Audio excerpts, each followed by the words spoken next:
Zëvendës kryeministra njësh ministri i infrastrukturës dhe energjisë Belinda Balluku ka informuar se kaskadat kanë patur prurje që mund të quajnë rekord pasi kanë arritur 3000 m3 për sekond në liçenin e Fierzës dhe 2500 m3 për sekond në liçenin e Komanit.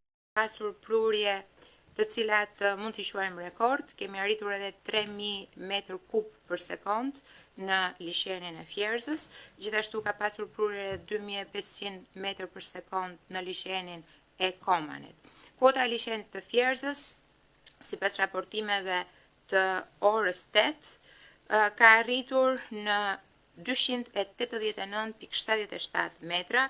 Prurjet në këto momente kanë rënë janë 1500 m3 për sekond, ndërkohë që punojnë nuk kemi bën punë asnjë nga agregatët duke ruajtur kështu nivelin.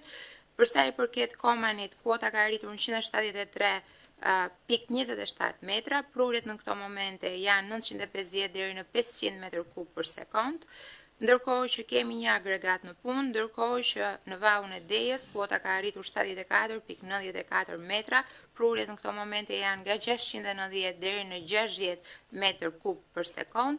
Kemi prurjet kontrolluara tashmë pas një problematik për hapjen e portave, në ndërkohë janë në punë të 5 agregatët.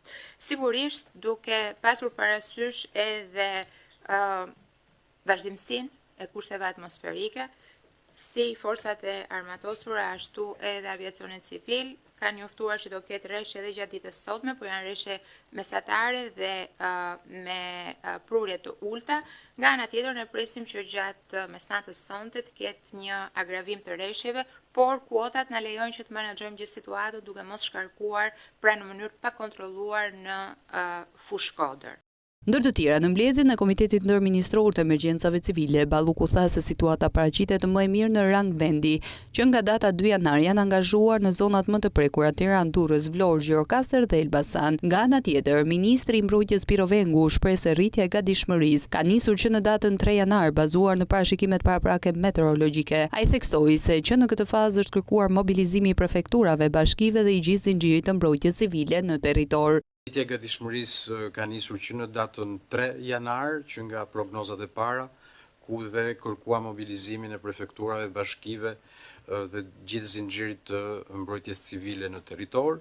Forcat armatosura u angazhuan që ditën e hënë dhe në rotacione 24 orëshe kemi pasur angazhimin e 502 forcave në terren, gjenden edhe tani në terren, 80 mjete, fadroma, varka, 22 motopompa, sidomos në zonat e banuara për të ndihmuar përpjekjet e bashkive në evakuimin e ujrave, zjarr fikse dhe autoambulanca. Forcat e armatosura vijojnë aktualisht të jenë të angazhuara kryesisht në Shkodër, Lezhë, Kurbin, Durrës, Fier, Vlorë, Delvin dhe Gjirokastër. Vengu gjithashtu theksoi se prioriteti parësor mbetet siguria e jetës së qytetarëve dhe ndihmesa për largimin e ujrave me synim rikthimin e tyre në banesat përkatëse.